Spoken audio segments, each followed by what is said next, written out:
आइए देखिए क्या है आज की खबरों में।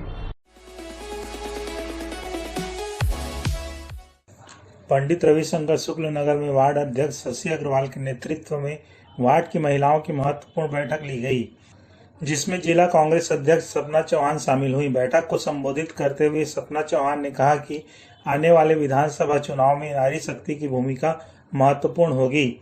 उन्होंने सभी महिलाओं से बढ़ चढ़कर मतदान में हिस्सा लेने की अपील की। सपना चौहान ने कहा कि राजस्व मंत्री जय सिंह अग्रवाल के द्वारा पूरे कोरबा क्षेत्र के हर वार्ड में निष्पक्ष भाव से काम किया गया है एवं शिक्षा, चिकित्सा तथा अन्य जरूरत को ध्यान में रखते हुए कार्य कराए गए हैं। उन्होंने मीडिया से चर्चा करते हुए बताया कि जनसंपर्क के दौरान महिलाओं का रुझान जय सिंह अग्रवाल के प्रति नजर आ रहा है, जिसका आने वाले चुनाव में लाभ होगा। कांग्रेस के सरकार आते तो भैया की जब्बर सरकार में जब्बर मंत्री बनी कांग्रेस के, तो जब्बर मंत्री चाहा था लगातार आपन के सेवा करे थे। ऐसे चाहा था जे आज चाहे कोरोना काल हो, कोई भी समय हो, 24 घंटा आपन के सेवा में लगे। ऐसे चाहा था कि जे आज विपक्ष में बैठे रही देशना चाहा था। तो जोर से दोनों हाथ से भी राखी बांध के आए भैया जी ने, दोनों हाथ से आशीर्वाद दिया, दोनों हाथ उठावा, मोरसंग हमारे विधायक कैसे हो, हमारे विधायक कैसे हो। नमस्ते कोरबा न्यूज के लिए अजय अग्रवाल के साथ संतोष अग्रवाल की रिपोर्ट।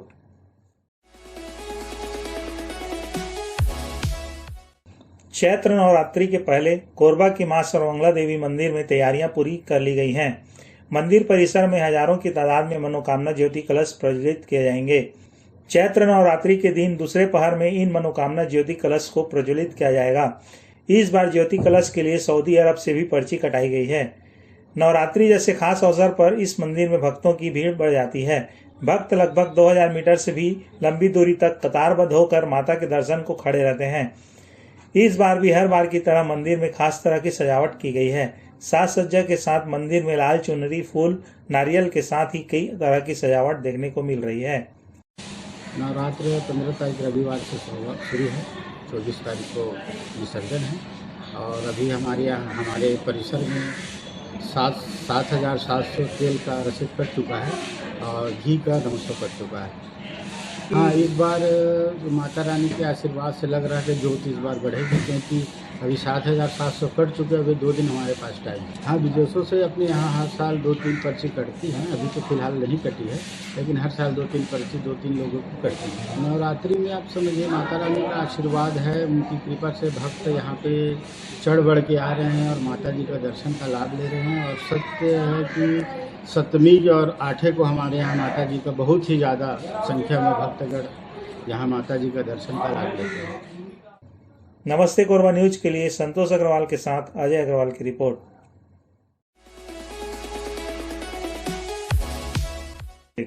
एनटीपीसी कोरबा के लाल मैदान में 110 फीट ऊंचा दशानन का पुतला तैयार किया जा रहा है।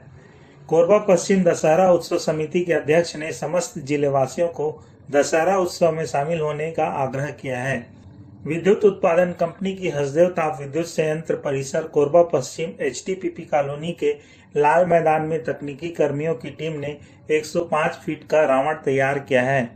राम इकबाल सिंह ने बताया कि लीवर, गियर बॉक्स व मोटर से कनेक्ट कर सिस्टम तैयार किया जा रहा है, जिससे 180 डिग्री में रावण के 10 सिर एक साथ घूमेंगे और तलवार वाला हाथ भी उठेगा। मुंह से आग के साथ धुआं भी उगलेगा। इसके लिए फायर सिस्टम का उपयोग किया गया है। पिछले 15 दिन से रावण का पुतला तैयार करने में संयंत्र की टीम लगी हुई है।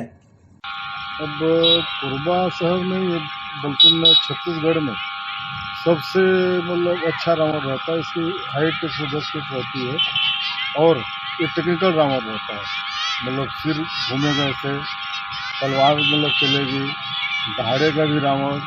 और इसमें खर्चा नहीं आता क्योंकि जो हमारा पावर हाउस का स्क्रैप मटेरियल है उसके द्वारा हम लोग बनाते हैं इसको। और मैनेजमेंट पूरा सहयोग करता है इसमें, हमारा जो मुख्य अभियंता है और उसके पूरे हमारे जो कर्मचारी हैं विद्युत मंडल में जो काम कर रहे ठेका श्रमिक हैं या जो रेगुलर कर्मचारी, पूरा मिल के हम लोग इसको 10 दिन में बनाते हैं। तो 10 फीट रहेगी और बीच में बंद हो गया था, 2-3 साल एक कोरोना के उसमें बंद हो गया था। तो अगले साल हुआ 2022 में। तो 2022 में जब हुआ तो बहुत ज़्यादा भीड़ हो गई।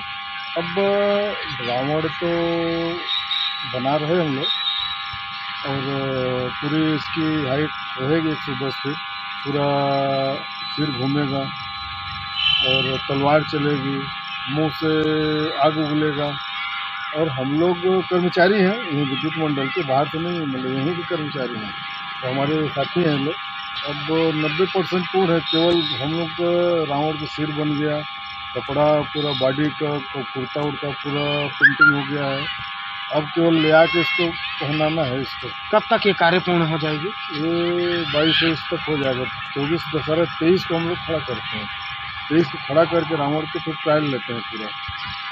इसके उपरांत बाद का फाइनल। हाँ, फिर 23 के ही फिर 24 को सुबह हम लोग पैरा भर देते हैं और शाम को दशहरा रहता है।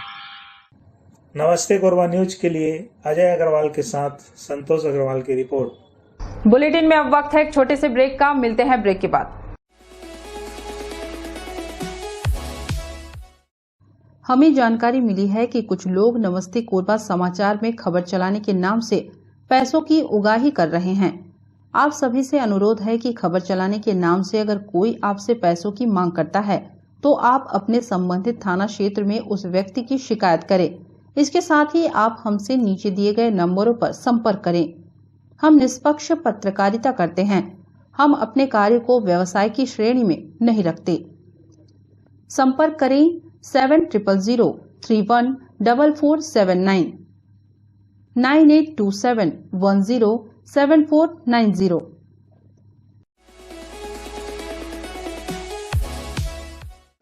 कोरबा जिले में सांप निकलने की घटना आम है। जिले के ग्रामीण और शहरी क्षेत्रों से लगातार सांप निकलने की जानकारियां सामने आती रहती हैं। ऐसा ही ताजा मामला शहर से लगे दादर खुर्द गांव में देखने को मिला। बाड़ी में काम कर रहे इंद्रासन राठिया को अचानक एक किनारे कुछ छटपटाता हुआ दिखाई दिया। जब पास जाकर देखा तो तकरीबन 7 फीट लंबा धमना सांप जाल में फंसा हुआ दिखाई दिया। उसको देखने पास जाने की हिम्मत नहीं हुई। फिर उसकी जान बचाने के उद्देश्य से इसकी जानकारी वाइल्ड लाइफ रेस्क्यू टीम अध्यक्ष जितेंद्र सारथी को दिया। थोड़ी देर पश्चात मौका स्थल पर पहुंचे सारथी ने गांव वालों की मदद से बड़ी ही सावधानी से ब्लेड से एक एक कर जाल को काटा। 1 घंटे की कड़ी मेहनत से आखिरकार सांप को आजाद कराने में कामयाब हुए। फिर उसे वहीं बाड़ी में छोड़ दिया गया। तब जाकर सभी ने राहत भरी सांस ली और जितेंद्र सारथी का धन्यवाद ज्ञापित किया। मेरे घर में एक धमना सांप घुस गया था जो कि जाल में फंसा हुआ था, जिसको सुरक्षित निकालने के लिए हम लोगों ने जितेंद्र भैया को फ़ोन किया और उन्होंने आके सही समय पर सांप की जान बचाई और सुरक्षित उसको जाल से निकाला। सर, जैसा कि आज दादर खुर्द में इंद्रासन राठिया भैया के द्वारा सूचना दिया गया कि उनके घर पे एक काफ़ी बड़ा सा जो धामन सांप है वो जाली में फंसा हुआ है और उनका उद्देश्य था कि किसी भी तरीके से उस सांप की जान बच जाए। निश्चित तौर पे ऐसे लोगों की बहुत आवश्यकता है समाज को, जो वन्य जीवों के लिए सोचते हैं और समाज के लिए बहुत एक अच्छा काम करते हैं। फिर हम वहाँ पहुँचे और सुरक्षित जाल को काटने का प्रयास किए और क्योंकि काफ़ी ज़्यादा फंस चुका था तो उसमें लंबा समय लगा काटने पे, क्योंकि उस समय ध्यान ये भी रखा गया था कि कहीं ब्लेड से सांप को कोई हानि ना पहुँचे। और धीरे धीरे करके इंद्रासन भैया के द्वारा, उनके सहयोगी के द्वारा हम लोगों ने सांप को आज़ाद करने पे सफल हुए।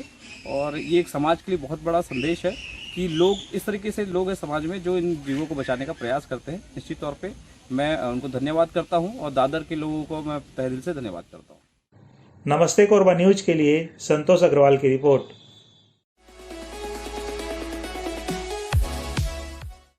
विश्व आर्थराइटिस दिवस पर स्वस्थ भारत समृद्ध भारत अभियान के अंतर्गत चलो आयुर्वेद की ओर मिशन के तहत लायंस क्लब कोरबा एवरेस्ट, विश्व हिंदू परिषद एवं आयुष मेडिकल एसोसिएशन के संयुक्त तत्वाधान में गुरुवार को पतंजलि चिकित्सालय निहारिका रोड कोरबा में निःशुल्क जांच एवं उपचार शिविर का आयोजन किया गया।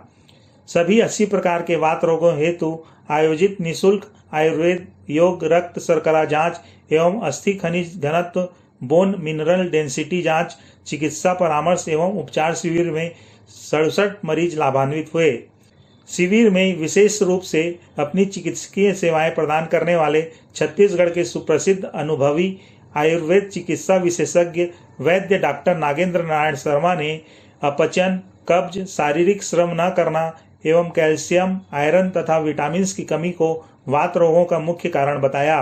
साथ ही इससे बचाव एवं उपचार हेतु अपनी दिनचर्या को नियमित करने के साथ साथ अपने भोजन में कैल्शियम, आयरन एवं विटामिन युक्त भोज्य पदार्थों को शामिल करने को कहा तथा किसी भी प्रकार के नशे से दूर रहने की सलाह भी दी। इसके साथ ही शिविर में BMD मशीन द्वारा अस्थि खनिज घनत्व, बोन मिनरल डेंसिटी की निःशुल्क जांच कर संबंधित औषधि भी प्रदान की गई। आज 12 अक्टूबर विश्व आर्थराइटिस दिवस पर Lions club Korba Everest, Ayush medical association और विश्व हिंदू परिषद के संयुक्त तत्वाधान में एक निःशुल्क आयुर्वेद चिकित्सा परामर्श एवं उपचार शिविर का आयोजन किया गया है, जिसमें 80 प्रकार के आयुर्वेदानुसार जो वात रोग कहे गए हैं उसके लिए हम उनको उपचार और उससे संबंधी जानकारी दे रहे हैं। इस दिन का उद्देश्य ही यही है कि वात रोगों के प्रति लोगों को जागरूक करना है, जिससे वे इससे होने वाली बीमारी से बचें और यदि बीमार रोगग्रस्त हो गए हों तो इस रोग से वो मुक्ति पा सकें। इसी उद्देश्य को लेकर इसी तारतम्य में यह शिविर यहाँ आज आयोजन किया गया है, जिसमें अभी तक लगभग 60 मरीज का उपचार हमने किया है और उनकी जांच की गई है। बोन मिनरल डेंसिटी की जांच की गई है, जिसमें ज़्यादातर मरीजों में कैल्शियम की कमी पाई गई है, जिसका कारण अनियमित खान-पान और अनियमित दिनचर्या का प्रमुखता से होना पाया गया है। उसके बारे में भी हम यहाँ पर उनको सलाह दे रहे हैं, उनके खान-पान के बारे में, उनके आहार विहार के बारे में, उनकी दिनचर्या कैसी होनी चाहिए, इसके बारे में भी यहाँ पर हम जानकारी दे रहे हैं। साथ ही समस्त वात रोगियों के लिए उपयोगी वात शामक काढ़ा भी हमारे द्वारा यहाँ निःशुल्क पिलाया जा रहा है, जिससे वात रोगों के संबंध में, वात रोगों के उपचार में वो कारगर सिद्ध होता है। साथ ही उनको वात रोगों के लिए उपयोगी स्वास्थ्य पुस्तिका का भी निःशुल्क यहाँ वितरण हमारे द्वारा किया जा रहा है। नमस्ते कोरबा न्यूज के लिए संतोष अग्रवाल की रिपोर्ट। न्यूज के इस बुलेटिन में बस इतना ही। न्यूज अपडेट के लिए जुड़े रहें हमारे YouTube channel, Facebook, Telegram, Instagram, Twitter को सब्सक्राइब, लाइक, कमेंट करना ना भूलें। नमस्कार।